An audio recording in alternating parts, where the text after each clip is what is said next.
हालांकि चमत्कारों की कोई विशेष परिभाषा नहीं होती है, लेकिन कैथरीन ने किसी भी गवाही को किताबों में छापने से पहले कुछ मापदंडों पर जोर दिया। जब तक ये चंगाइयाँ इन परीक्षणों को पास नहीं करती थीं, ये उसकी पुस्तकों में नहीं छपती थीं।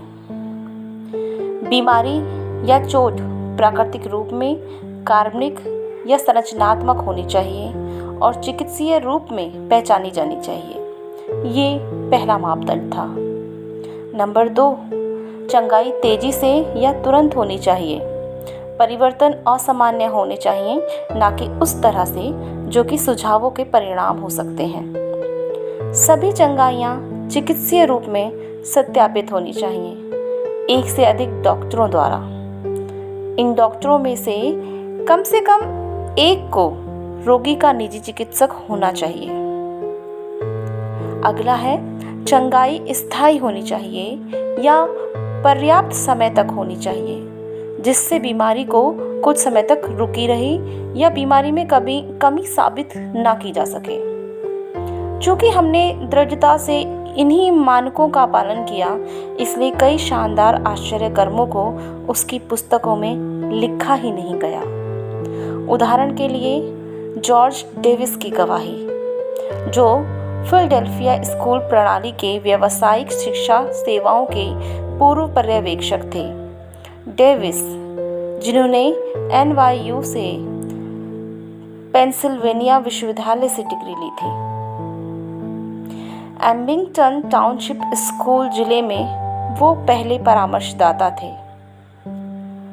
मैंने फिलाडेल्फिया के उत्तरी उपनगर में उनके घर जाकर उनका साक्षात्कार किया और मैंने उन्हें सबसे प्रसन्न व्यक्ति पाया जिनसे मैं कभी अपने जीवन काल में मिला। उनकी चंगाई पारंपरिक श्रेणी में गिनी गई। डेविस को हृदय की एक गंभीर स्थिति की बीमारी ने घेर लिया था। एबिंगटन मेमोरियल अस्पताल में उनके हृदय विशेषज्ञ ने इसे मायोकार्डियल रोधगलन के रूप में पहचाना। वाल्व, जो 2 वेंट्रिकल के बीच में रक्त प्रवाहित करते हैं, उनमें कुछ खराबी आ गई थी। यह एक ऐसी समस्या थी जिसने कई वर्षों बाद कैथरीन की मृत्यु में योगदान दिया। डेविस लगभग 1 साल तक अपनी इसी स्थिति में रहे। हालांकि उन्होंने कई दिल के दौरों का अनुभव किया था, जब तक कि उनके डॉक्टर ने उनके दिल की धड़कन को नियमित करने के लिए एक पेसमेकर उनके हृदय में नहीं डाल दिया था। इस स्टेनलेस स्टील के इलेक्ट्रॉनिक पेसमेकर का साइज जिप्पो सिगरेट लाइटर के बराबर था। यह उसके सीने में बाईं तरफ हंसली की हड्डी के नीचे था। इसकी नली हृदय में से होती हुई फेफड़ों के ऊपर फैली हुई थी। पेसमेकर के अंदर उसे चार्ज करने के लिए एक बैटरी लगी थी। इस ऑपरेशन के 8 महीने बाद डेविस पिट्सबर्ग के पेंसिल्वेनिया में अपने पिता डोनोरा के पास मिलने गए। उसके पिता कैथरीन की चमत्कारिक सभाओं में सेवा कर रहे थे। उन्होंने डेविस से सभाओं में भाग लेने का आग्रह किया। डेविस अनुत्सुक था। वह बहुत धार्मिक व्यक्ति नहीं था, लेकिन उसके पिता के जीवन में कुछ वास्तविक परिवर्तन उसने देखे थे, अतः वो जाने को तैयार हो गया। सभा के आखिर में मिस कैथरीन लोगों के लिए प्रार्थना करती हुई नीचे आई। जॉर्ज डेविस के पास आकर उसने डेविस के सिर पर हाथ रखा और आगे बढ़ गई। डेविस अपनी कुर्सी से नीचे गिर पड़े और फर्श पर लेटे ही रहे और वह हिलने में असमर्थ थे। जब वह इस सामर्थ्य के अधीन थे, तब उसने अपने सीने में एक तेज जलन और दर्द को महसूस किया, जो उसने 1.5 साल पहले अपने सबसे पहले हार्ट अटैक के दौरान महसूस किया था। पास खड़ी औरत डेविस की तरफ झुकी और कहा, यह कोई दिल का दौरा नहीं है, बल्कि आप ठीक हो रहे हैं। यह परमेश्वर की सामर्थ्य है जो आपके अंदर से होके जा रही है। उस समय डेविस जो कह सका वो ये था, ऐसा ही हो। दर्द धीरे धीरे कम होता चला गया और वह कुर्सी पर बैठने में सक्षम हुआ और सभा के खत्म होने का इंतजार करने लगा। लेकिन उसी क्षण से उसका आत्मिक जीवन बदल गया। उस रात अपने पिता के घर में नहाने के बाद वो शीशे के सामने अपने शरीर को सुखा रहा था। उसने अचानक महसूस किया कि उसके शरीर में कुछ बदल गया था। उसने सीने पर वो ऑपरेशन का निशान जहां पेसमेकर डाला गया था देखा। अब वो मिट चुका था। चूंकि वह बहुत थका हुआ था और रोशनी बहुत कम थी, अतः उसने इस बात को अनदेखा कर दिया। सुबह उसने फिर से खुद को जांचा और अब भी निशान गायब था।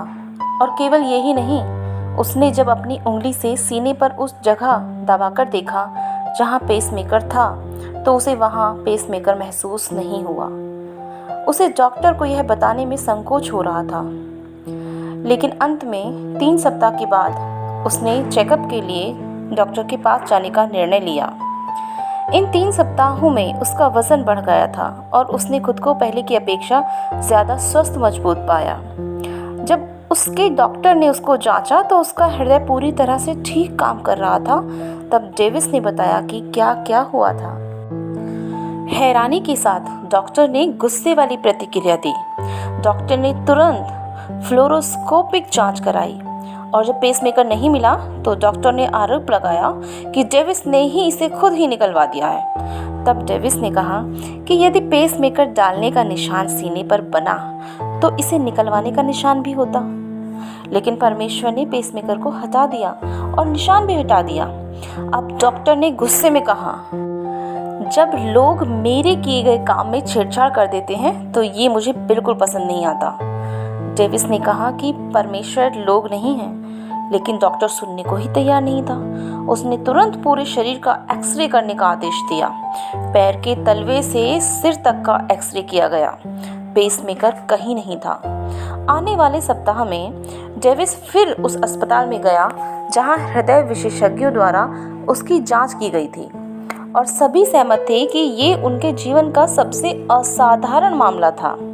तो भी डेविस ने डॉक्टर से कहा कि आप मुझे यह सत्यापित करके दें कि पेसमेकर डाला गया था, जो बाद में गायब हो गया। तब वो डॉक्टर और भड़क गया। ओह, तुम सारे चिकित्सीय विभाग के सामने मेरा मजाक बनाना चाहते हो? ऐसा ही है ना? मैं तुम्हें कोई लिखित पत्र नहीं दूंगा और तुम जो कुछ भी कहते हो उसमें मेरा नाम नहीं आना चाहिए, और अगर तुमने ऐसा करने की कोशिश की तो मैं तुम्हें कोर्ट में घसीटूंगा। फिलाडेल्फिया के डॉक्टर जॉर्ज जॉनस्टन, जो डेविस के शुरुआती चिकित्सक थे और उसके पहले हार्ट अटैक को सत्यापित करना चाहते थे, उन्होंने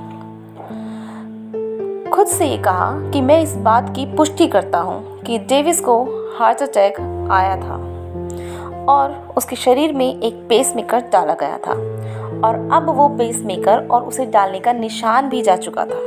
ये सब रिकॉर्ड में था। कैथरीन ने डेविस को टेलीविज़न पर अपने कार्यक्रम में पेश होने को कहा, लेकिन चूंकि कहानी हमारे मापदंडों को पूरा नहीं करती और चिकित्सक इसे सत्यापित करने को तैयार नहीं था, अतः इस गवाही को किसी किताब में भी नहीं छापा गया और ये गवाही अब तक भी अनकही ही रह गई।